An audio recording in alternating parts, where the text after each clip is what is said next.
And now your host, Richard Thomas. Good evening and welcome to It's a Miracle. Tonight's show features some very special relationships that reveal how the bond between family members, friends, even animals can produce miraculous results. We begin with the story of a young boy and his grandfather, a close and caring relationship built on love, trust, and a miracle.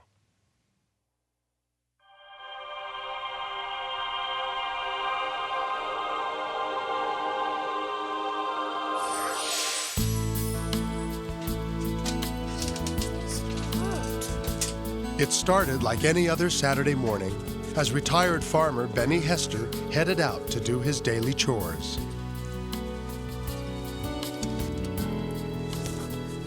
And as anyone in Gadsden, Alabama will tell you, wherever Benny goes, his 8-year-old grandson Dean is sure to follow. He always does stuff with me and everything. He always drives the truck with me and always feeds cows and horses and everything. Are we ready to go, son? Yeah. Even Helen Hester is astonished by the bond between her husband and grandson. Dean and his papa are extremely close. They do everything together. They mow grass, they plow the garden, they drive trucks, tractors. They have fun.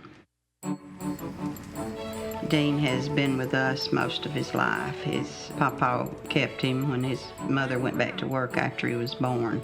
And then gradually he just got to where he stayed with us all the time. You gotta go here now. On this particular day, Benny and Dean were keeping a promise to feed a neighbor's cows while he was away. Their first stop, to pick up a load of hay at the barn.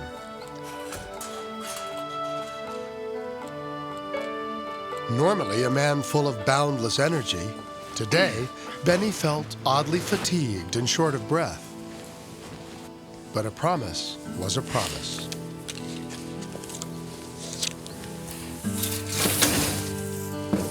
You okay, Papa? Yeah, I just was telling him, take it easy, he was getting too hot. And so, moving more slowly than usual, he finished loading the truck.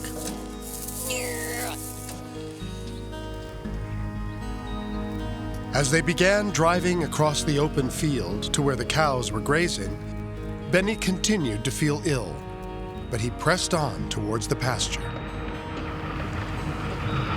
Whoa, Dean, looks like the creek is up a little bit, son. The creek was higher than usual, but they were already so far from the main road that Benny decided to chance crossing it. Halfway across, he realized how lucky they were not to have gotten stuck.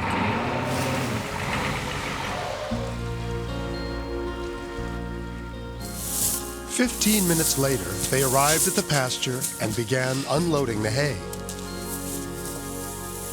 We were feeding the cows and he was cutting the bales and just raking it off in a circle. And he just hollered, ho, and I stopped. And he leaned over the back of the truck and he rested and he said, go on. And when we got done, he fell down on the ground. Papa, are you okay? Oh, son, help me up. Help me up. And I don't know how I managed to get him up.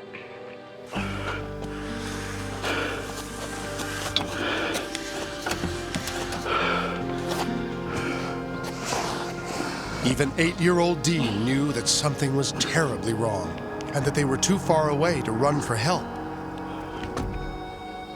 And so, he climbed behind the driver's seat of the 1-ton pickup Papa. and turned the key. I knew I had to do it because no one could find us where we were. We was way back there.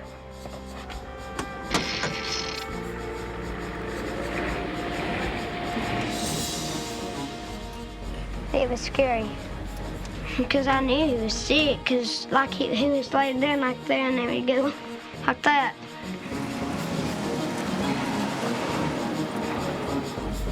Barely able to reach the pedals, the small boy continued driving. You're gonna be okay. As soon as we get you fixed up. As soon as the doctor gets you. As he drove across the field, there was only one thing on little Dean's mind. I thought losing my papa would be bad, very bad. Because we always done stuff together.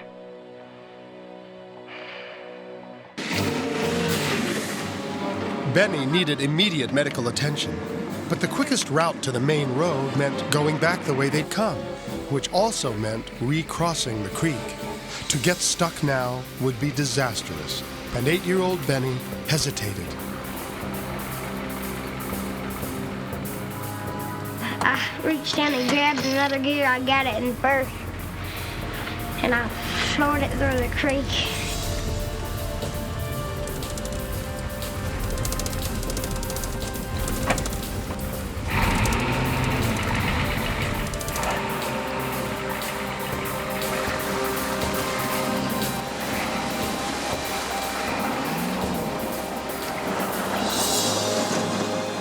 It was just that I knew he needed to get up there and get up there, hurry.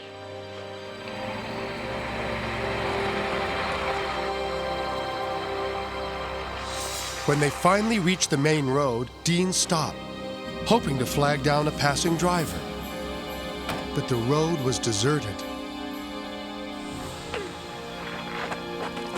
It was then that Dean remembered the cell phone his grandfather kept inside the truck's glove compartment.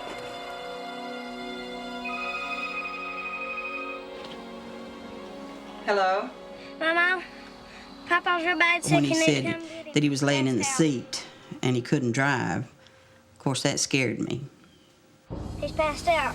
Benny, he's not a complainer, you know, he never complains. I knew if it was a virus or a headache or something like that, he wouldn't be laying in the seat, so I knew it had to be something serious. So I went up there to see about him, and when I got there, he was slumped over in the seat. Where is he, son? What's wrong with him? It was extremely frightening. It was horrible. I thought it was going to be it. I thought it was it. He was white as a piece of cotton. Wake up, Benny. What's wrong? I didn't know if he was alive or dead when I first got there, because he was just slumped over in the seat, and he wouldn't answer me. Moments later, paramedics arrived on the scene. He's been the force that's kept this family all together and kept us all moving and going the right way. I didn't know what would happen to us if we didn't have him. Did he take any medicines? Yes, he takes blood pressure medicine.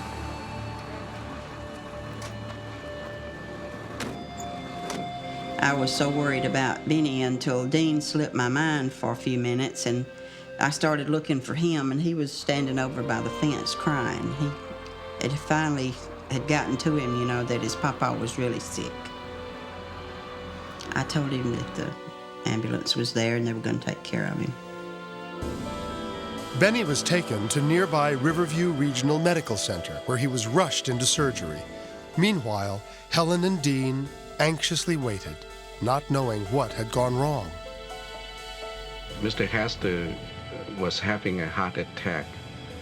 One of his coronary arteries, the one that supply blood to the bottom part of the heart, what we call the right coronary artery, was completely blocked. After hours of wondering whether Benny would live or die, Dr. Peter Zito arrived with the answer. Ma'am, I'm Dr. Zito. Nice meeting you. Nice to meet you. Yeah, I have good news for you. He's doing fine. He had a blocked artery. We opened it up for him. Oh, God. He's very stable now. Benny's life had been saved, thanks to the quick thinking of his 8-year-old grandson. If he didn't come within the next 10 minutes, he might have died.